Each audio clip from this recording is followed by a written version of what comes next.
Coming up on AI in the classroom, using AI in ideation.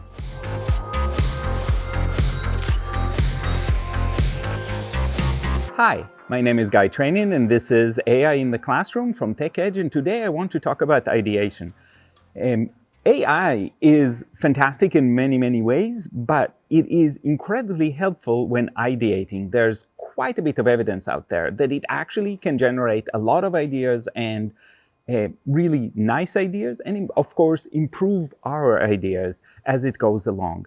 I'm not saying that it should replace us when we need ideas, but I think that the interaction with AI is incredibly helpful in the way that you can take a grain of idea or a thing you're stuck on and use it to get you moving and to get things rolling. And that's true for us as teachers and for our students as they think about what they want to do in projects. So for example, right there, I'm working in Claude right now, and I'm a little bit stuck. I want descriptions for a podcast about AI in education, what I'm doing right now.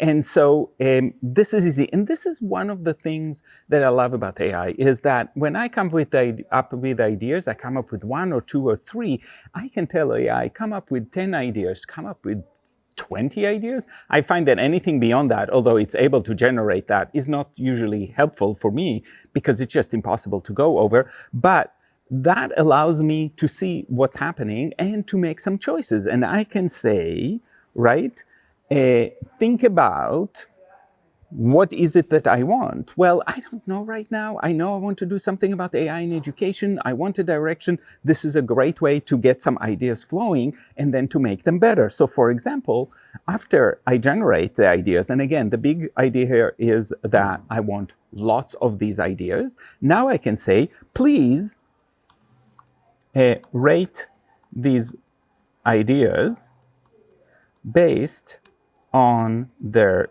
usefulness for teachers and students. So now this is the second advantage, and that is what AI can do for us is give us a perspective on the ideas we just generated. It can be the ideas we generated and just say, can you give me a critique of that from this perspective or that perspective? Or you can actually take their ideas or the AI's ideas and ask them to think about this in a different way. So you can see, for example, now it's ranking most useful ideas number 8 and number 4. And we look at it and say, oh, idea number 8, let's see what number 8 was. Number 8 was a platform for educators to share their experience, concerns, and successes. So this is the conversation with professionals. And it says this is really useful because it's about real experiences, it's authentic, and therefore people will respond to it.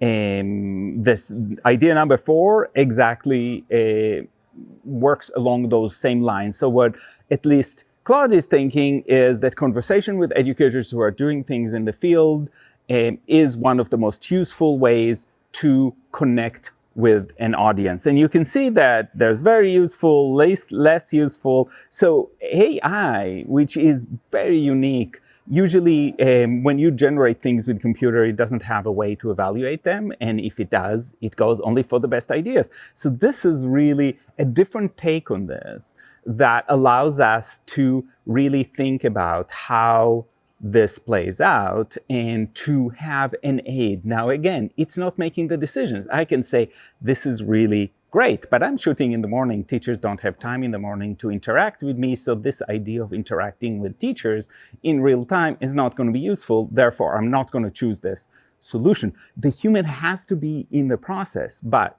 there's a tremendous amount of help that gives us a little bit of perspective. And again, because this is AI, my suggestion is run the same thing a few times. It's very little effort for the machine and definitely for you, but it'll give you a better idea if you're getting a consistent answer.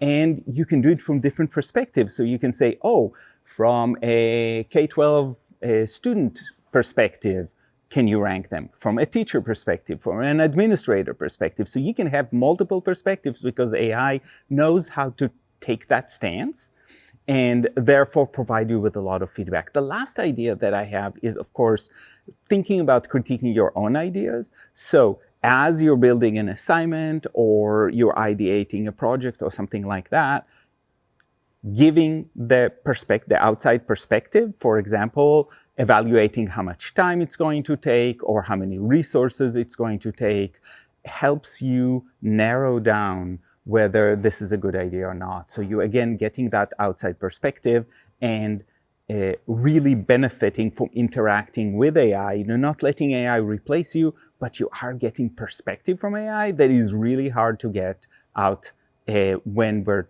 pressed for time or when we can't gather a group of people to have this conversation.